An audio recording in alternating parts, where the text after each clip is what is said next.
Okay, the governor speaking right now from Director the Emergency Kevin Guthrie, Operations Center Florida Wildlife in Tallahassee. and Conservation Commission Director Roger Young, FEMA Administrator Deanne Criswell, Florida State Guard Director Mark Theme, and Major General John Haas from the Florida National Guard. Around 8:30 last night, Hurricane Milton made landfall near Siesta Key in Sarasota County.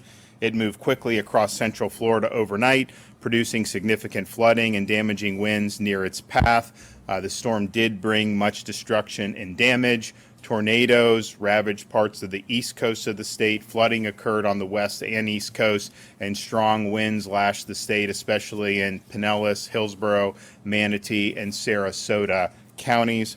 Over the last 24 hours, heavy rainfall totals upwards of 10 to 15 inches has been observed across much of the Tampa Bay area, Nature Coast, and spreading eastward along north of I-4 corridor towards Sanford.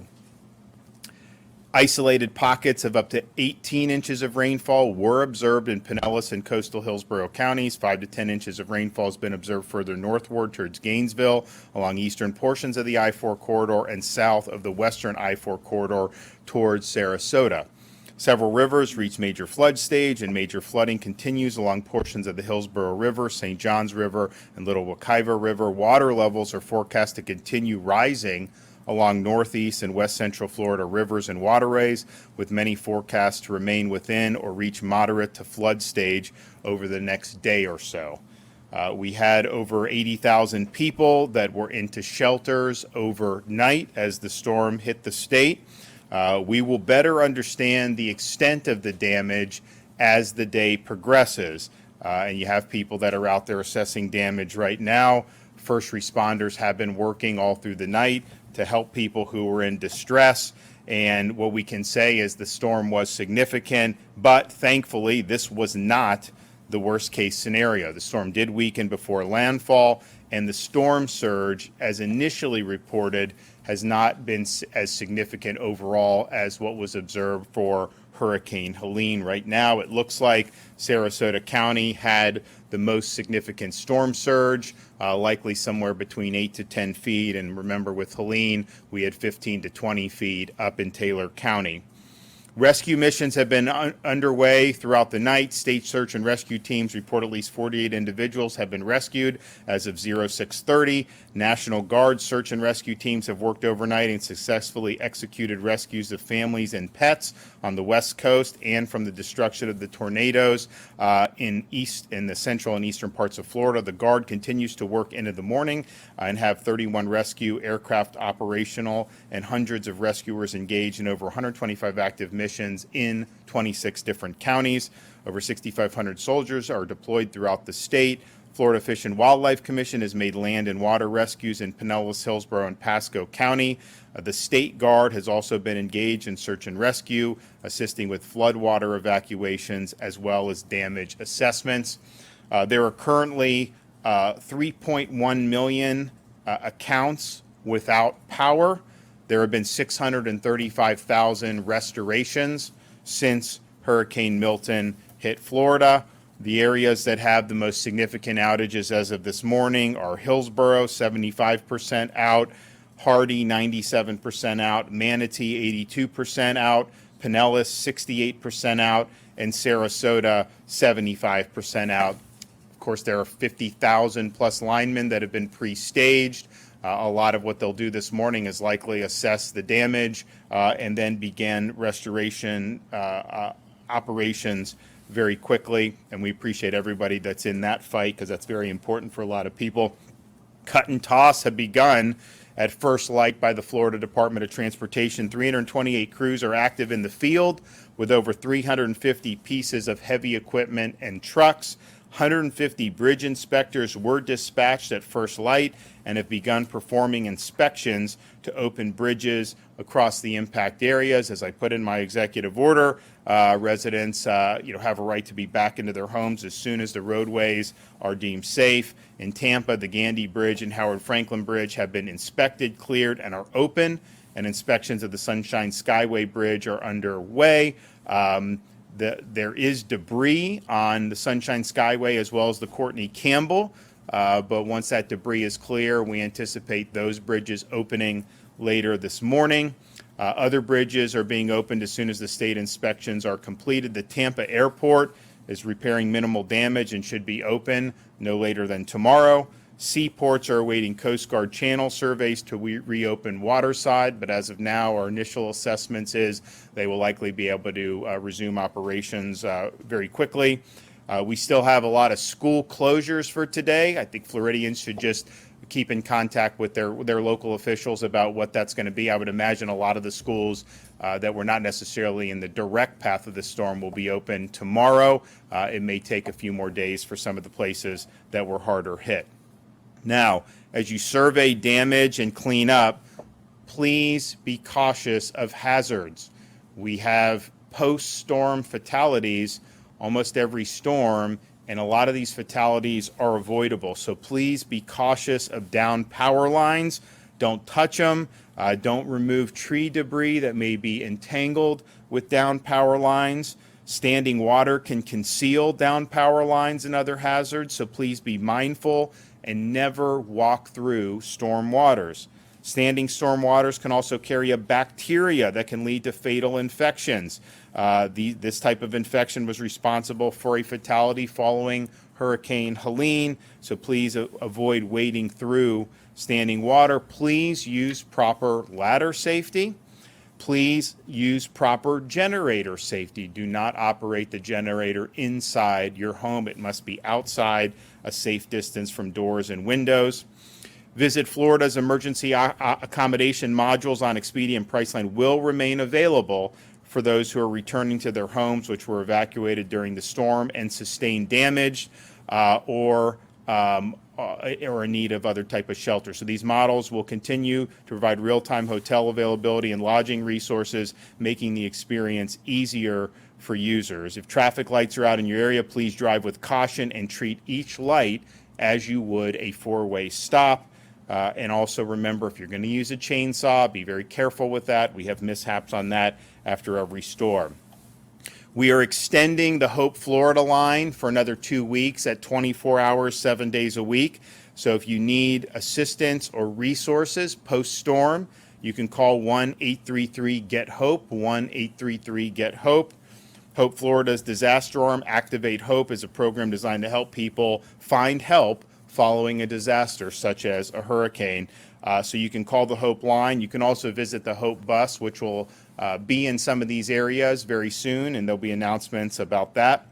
Florida Commerce and the State Emergency Response Team activated the Business Damage Assessment Survey in response to Hurricane Milton. Business owners can self-report physical and economic damage caused by the storm. Businesses can complete the survey online at floridadisaster.biz, floridadisaster.biz. Florida Commerce has also activated the Small Business Emergency Bridge Loan Program. We have $50 million available to Florida small businesses, and it's a zero interest loan, very flexible repayment options. You can apply for loans of up to $50,000 through the program.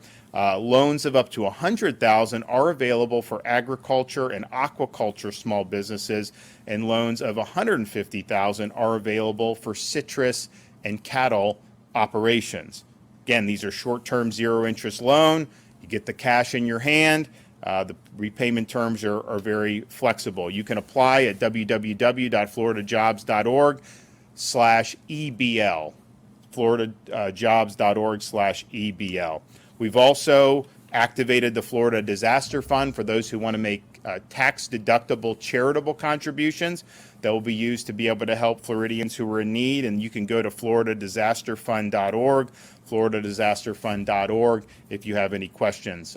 We're going to continue to support all remaining rescue missions that are underway and that may be needed in the near future. We'll also continue to assess the damage that was done from the storm. We also anticipate that because of the amount of water, you may see flooding happen not just now, but in the subsequent days. But I think everybody responded very quickly. I'm proud of everybody's hard work. We got more work to do, but we will absolutely get through this. Okay, Kevin Guthrie.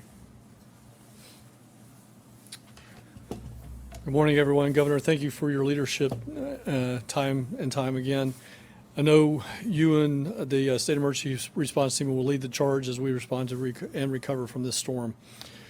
Hurricane Milton officially made landfall. As you heard the governor say, the impacts from the storm are still being felt across north and east central Florida, even right now as that last banding train of rain starts to move offshore. Please, especially if you're in the areas, if you're in those areas of northeast Florida, the east Race Coast, Space Coast, please make sure you're sheltering in place until officials determine it is safe for you to leave. In the first 72 hours after a storm, there is a parallel effort to search, secure, and stabilize the area. As search and rescue missions continue in response to Milton, please do not go out and visit the impacted areas. You will be inhibiting first responders by doing so. Right now, we need those roadways clear for electrical crews, fire crews, EMS crews, urban search and rescue crews. We have 20-something urban search and rescue teams that will move into the area and do a door-by-door search. Even though, as you heard the governor say, this was not the worst-case scenario, we still had damage. And we're going to need to get out there and go door-to-door and make sure that everyone is okay. So please stay off the road. Listen to your local authorities for updates on when it is safe to go outside and when it is safe for you to return to your homes. I know a lot of people evacuated, and we appreciate that. Do not be in a hurry. Check in with your local emergency management agency, your local sheriff's offices, to see if they're posting anything on if it's safe to return home. Please make sure you do that. Again, as the governor said, we're going to open up roads and bridges so that you can do so, but there may be extenuating circumstances at the neighborhood level. So please make sure you're checking before you come back home. Major flooding continues along the Hillsborough, St. Johns, and Little Wekiva rivers. I want to take just a moment and just talk about there is going to be another phase to this particular incident, and that is very similar to Hurricane Ian. We have a lot of rain that has fallen over the central portion of Florida. The St. Johns River basin that comes down into Seminole County, Brevard, portions of Brevard, portions of Volusia County, and on up the St. Johns River. Those headwaters have experienced a lot of rainfall. That river takes about 45 days to completely flush itself out to the Atlantic Ocean. So what we're going to be seeing first is impacts down in the Seminole County and surrounding county area, and then you'll see that move up into Palaca, Weelaca, and then on up into St. John's, Flagler, Clay, Duval counties. So that's going to be a long-term effort when it comes to making sure that people are monitoring the situation on the St. Johns River, as well as the ones that I mentioned, the Hillsborough and the Little Wekiva. Some roadways are flooded, which is not a safe situation for anyone. Please do not attempt to walk or drive through floodwaters. Accidents due to floodwaters are 100% preventable. All you got to do is turn around.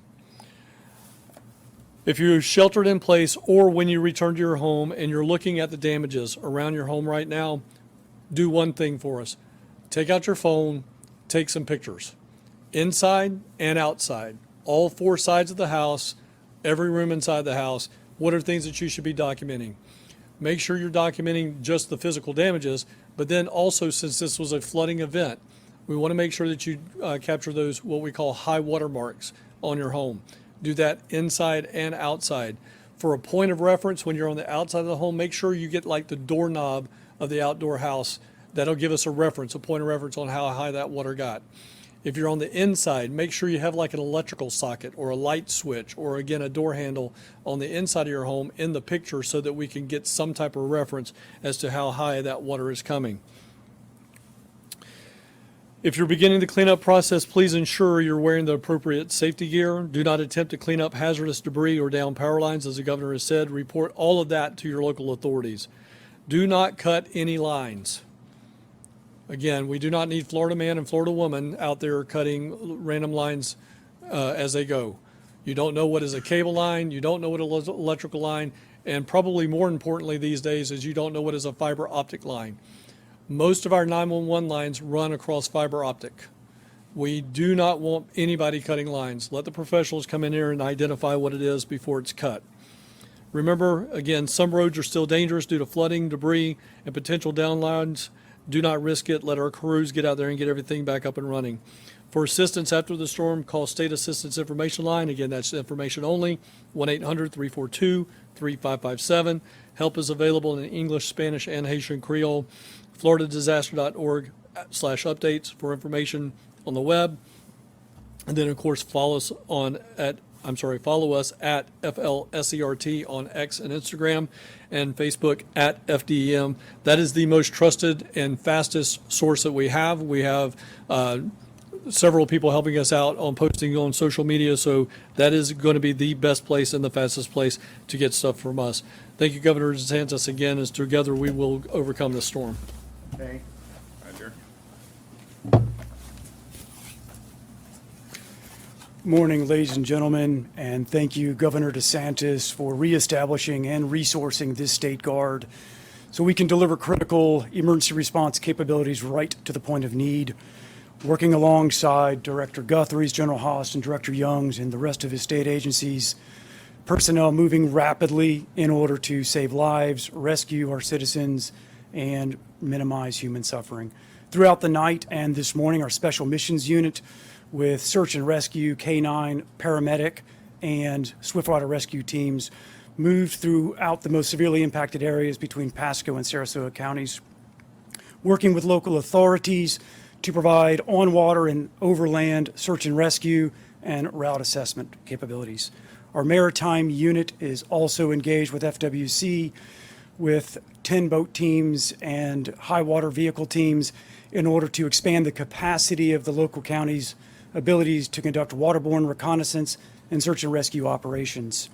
Our aviation unit with Black Hawks and drones with live stream and 3D map rendering capabilities will be conducting air operations today in coastal and inland community areas in order to enable those local authorities to paint the picture and focus their resources. Ladies and gentlemen, we are laser focused on search and rescue operations today.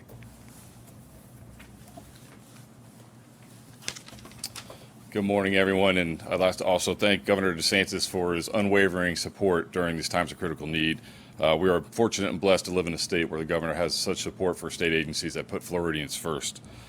I would also thank DEM Director Kevin Guthrie for his outstanding leadership and support, and his DEM team for their coordination and communication with all state agencies, making us the leading leaders in the nation for emergency response. We're privileged and honored to be a part of that team. Responding to hurricanes and natural disasters is what we do. As FWC officers, we have unique equipment, training, and support from Governor DeSantis and Director Guthrie to be able to provide immediate support in the wake of natural disasters and hurricanes. This is through the use of specialized equipment like shallow draft boats, airboats, swamp buggies, and other equipment to provide high water rescues. And that's exactly what we're doing right now. We have deployed 135 officers teamed up with the Florida State Guard, the Division of Finance Services CUT teams, Florida Ag Law, the Florida National Guard, and the Miccosukee Tribe Law Enforcement, and local sheriff's offices up and down the coast and across the state to provide search and rescue efforts to those in greatest need. Teams with these specialized equipment for search and rescue across the state are hard at work right now. Our search and rescue efforts are ongoing, and so far this morning we've reported over 42 rescues in several counties. In Pinellas County, we've had so far 7 land rescues, 3 water rescues, several welfare checks. There were 2 arrested for looting for battery on LEO with our teams in the Pinellas County Sheriff's Office, and 21 rescued from an apartment building. These rescues started yesterday in the wake of the tornadoes. We had 7 local FWC officers respond to a tornado event where they rescued 6 and evacuated 4, or evacuated by 4x4 vehicles, and also conducted 30 welfare checks. In Pasco County, operations are ongoing, responding to multiple intersections, clearing trees and debris, allowing emergency vehicles to access storm-damaged areas, and responding to calls for service. In Hillsborough County, there are several people assisted from a vehicle in a ditch, 1 pulled from a flooded vehicle, 3 individuals removed from a flooded apartment, and then there was another 100 evacuated at an assisted living facility, and another 20 evacuated from a senior facility in Tampa. So again, these efforts are ongoing. They're ongoing across the state. Like Director Guthrie said, there is going to be flooding events across the state in central and northern Florida. So please be aware, if you're in a flood-prone area, be aware of this. Our teams will be able to respond and alert all through the state throughout this time. So again, I want to thank Governor DeSantis for his leadership and support, and FWC is here to work with our partners to make sure that the Floridians are safe during this event. Thank you. So we'll continue with the rescue operations as needed. There's a lot of damage assessments that are going to be going on today, and we're very obviously supportive of the power restoration operations. We're glad that all those folks were staged, and then also just ensuring that fuel is flowing. Hopefully we get our gas stations and big box stores and everything open very quickly. I'd imagine that will likely happen, and just get people back on their feet, and that's going to be our focus. Okay, any questions? About Pinellas County, it's my understanding that deputies there are restricting access into the area. I don't know if you have any insight into that, or... I don't. I mean, we're going to open the bridges. I know a couple of them are open. The other two, there's going to be debris that are going to be removed, and those bridges will be open for traffic, and Floridians can use those as they see fit. Yep.